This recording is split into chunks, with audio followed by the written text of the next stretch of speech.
ദില്ലി കേരള ഹൌസിൽ ബോർഡിനെ ചൊല്ലി തർക്കം റെസിഡന്റ് കമ്മീഷണർക്കെതിരായ പ്രതിഷേധ ബോർഡ് ബലമായി നീക്കം ചെയ്തു. റെസിഡന്റ് കമ്മീഷണർ പുനീത് കുമാറിന്റെ നിർദ്ദേശപ്രകാരമാണ് പ്രതിഷേധ ബോർഡ് നീക്കം ചെയ്തത്. ഫ്ലെക്സ് ബോർഡ് വീണ്ടും സ്ഥാപിക്കാനെത്തിയപ്പോഴാണ് കോൺഗ്രസ് അനുകൂലികൾ തടഞ്ഞത്. വിവരങ്ങളുമായി വിഷ്ണു കൂടി ചേരുന്നുണ്ട്. വിഷ്ണു, ഇപ്പോൾ ഈ ബോർഡിനെ ചൊല്ലിയാണ് തർക്കം. റെസിഡന്റ് കമ്മീഷണർക്കെതിരായ പ്രതിഷേധ ബോർഡ് ബലമായി നീക്കം ചെയ്തിരിക്കുകയാണ്. മറ്റ് വിവരങ്ങൾ കൂടി.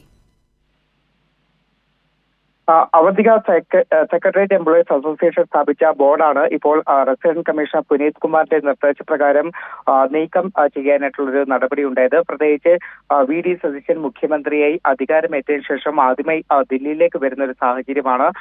ദില്ലിയിലേക്ക് വരുന്ന ഒരു സാഹചര്യത്തിലാണ് ഒരു വശത്ത് കോൺഗ്രസ് അനുകൂലികൾ വി ഡി സതീശന് വലിയൊരു വരവേൽപ്പ് നൽകാനായിട്ട് നിൽക്കുന്ന ഒരു ഘട്ടമാണ് നമുക്ക് കേരള ഹൗസിൽ കാണാൻ കഴിയുന്നത്. അതേ സാഹചര്യത്തിൽ തന്നെയാണ് റെസിഡന്റ് കമ്മീഷണറായിട്ടുള്ള പുനീത് കുമാറിന്റെ ഏകാധിപത്യ നടപടികൾ അവസാനിപ്പിക്കുക, അതോടൊപ്പം തന്നെ അനധികൃതമായി നൽകിയിട്ടുള്ള സസ്പെൻഷൻ നടപടികൾ പിൻവലിക്കുക എന്നത് ഉൾപ്പെടെ ചൂണ്ടിക്കാട്ടിക്കൊണ്ടുള്ള ഫ്ലെക്സ് ബോർഡ് ഇപ്പോൾ സെക്രട്ടേറിയറ്റ് എംപ്ലോയീസ് അസോസിയേഷൻ കേരള ഹൗസിന് മുന്നിൽ സ്ഥാപിച്ചത്. എന്നാൽ അത് സ്ഥാപിച്ചതിന് തൊട്ടു പിന്നാലെ റെസിഡന്റ് കമ്മീഷണറായിട്ടുള്ള പുനീത് കുമാറിന്റെ നിർദ്ദേശപ്രകാരം ഈ ബോർഡ് അവിടെ നിന്ന് നീക്കം ചെയ്യുന്ന ഒരു സാഹചര്യം ഉണ്ടായിരുന്നു. പക്ഷേ നീക്കം ചെയ്തതിന് പിന്നാലെ തൊട്ടു പിന്നാലെ തന്നെ വീണ്ടും സെക്രട്ടേറിയറ്റ് എംപ്ലോയീസ് അസോസിയേഷൻ വീണ്ടും ആ ബോർഡ് സ്ഥാപിക്കാനുള്ള ഒരു ശ്രമം തന്നെയാണ്. വീണ്ടും സ്ഥാപിച്ചപ്പോഴാണ് വലിയ തോതിലൊരു വാക്കുതർക്കം ഇപ്പോൾ കേരള ഹൗസിന് മുന്നിൽ ഉടലെടുത്തിരിക്കുന്നത്. പ്രത്യേകിച്ച് ഈ ഒരു അന്യായമായിട്ടുള്ള സസ്പെൻഷൻ എന്ന് പറയുന്നത് നേരത്തെ തന്നെ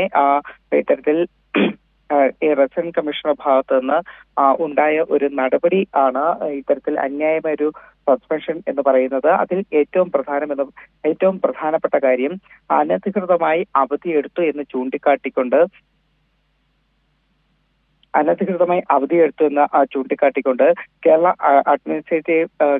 കേരള ഹൗസിലെ അസിസ്റ്റന്റ് ലൈസൺ ഓഫീസറോ അതോടൊപ്പം തന്നെ കേരള സെക്രട്ടേറിയറ്റ് എംപ്ലോയീസ് അസോസിയേഷന്റെ ദില്ലിയിലെ കൺവീനറുമായിട്ടുള്ള ജയപ്രസാദിനെ നേരത്തെ തന്നെ resident commissioner Puneet Kumar suspend ചെയ്തിരുന്നു. ഇതിന് പിന്നാലെ പുനീത് കുമാറിന്റെ ഭാഗത്തുനിന്നും വിചിത്രമായിട്ടുള്ള ഒരു ഉത്തരവ് കൂടി പുറപ്പെടുവിച്ചിരുന്നു. അതായത് ഈ സസ്പെൻഷൻ കാലയളവിൽ ജയപ്രസാദ് എല്ലാ ദിവസവും കേരള ഹൗസിൽ ഓഫീസിലെത്തണം, ഒപ്പിട്ട ശേഷം ജോലി ചെയ്യണം എന്നതടക്കമുള്ള ഒരു ഉത്തരവ് റെസിഡന്റ് കമ്മീഷണർ ഭാഗത്തുനിന്നുണ്ടായിരുന്നു. അപ്പോൾ ഇത് ചോദ്യം ചെയ്തുകൊണ്ട് കേരള അഡ്മിനിസ്ട്രേറ്റീവ് ട്രിബ്യൂണലിന് ജയപ്രസാദ് ഹർജി നൽകുകയും ആ ഹർജി പരിഗണിച്ചുകൊണ്ട് പുനീത് കുമാറിന്റെ ഉത്തരവ് സ്റ്റേ ചെയ്തൊരു സാഹചര്യം നേരത്തെ തന്നെ ഉണ്ടായിരുന്നു. ഇപ്പോഴും ഈ ഒരു കേസ് സർക്കാരിന്റെ അടക്കം മുന്നിൽ നിൽക്കുന്ന ഒരു സാഹചര്യമാണുള്ളത്. അപ്പോൾ അതിന്റെ ഇടയിലാണ് ഇത്തരത്തിൽ റെസിഡന്റ് കമ്മീഷണറെ ഏകാധിപത്യ നടപടിക്കെതിരായിട്ടുള്ള ഫ്ലെക്സ് ബോർഡുകൾ കേരള ഹൗസിന്റെ മുന്നിൽ പ്രത്യക്ഷപ്പെട്ടതും ആ ഒരു ഫ്ലെക്സ് ബോർഡുകൾ ഉടൻ തന്നെ നീക്കം ചെയ്യാൻ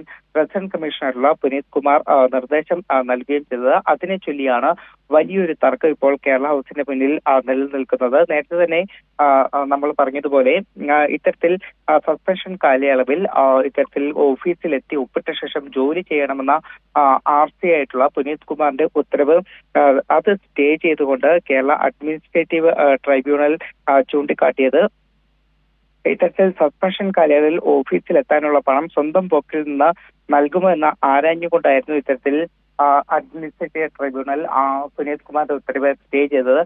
ഇതിനെ ചൊല്ലിയുള്ള തർക്കം ഇപ്പോഴും നിലനിൽക്കുകയാണ്. അതോടൊപ്പം തന്നെ ഹർജി അഡ്മിനിസ്ട്രേറ്റീവ് ട്രിബ്യൂണലിന് മുന്നിൽ നിൽക്കുന്ന ഒരു ഘട്ടമാണ്. ആ ഘട്ടത്തിൽ തന്നെയാണ് കേരളത്തിന്റെ മുഖ്യമന്ത്രി വി ഡി സതീശൻ അധികാരമേറ്റതിനു ശേഷം ദില്ലിയിലേക്ക് വരുന്ന സാഹചര്യത്തിൽ തന്നെ ഇത്തരത്തിലൊരു ഫ്ലെക്സ് ബോർഡ്, ഒരു പ്രതിഷേധ ഫ്ലെക്സ് ബോർഡ് RCക്കെതിരെ കേരള ഹൗസിന് മുന്നിൽ സ്ഥാപിച്ചത്. അതിനെ ചൊല്ലിയുള്ള വലിയ തർക്കം തന്നെയാണ് ഈ ഒരു ഘട്ടത്തിൽ കേരള ഹൗസിന് മുന്നിൽ നടക്കുന്നത്. അവന്തിക. ശരി, വിഷ്ണു ആണ് വിവരങ്ങൾ നൽകിയത്.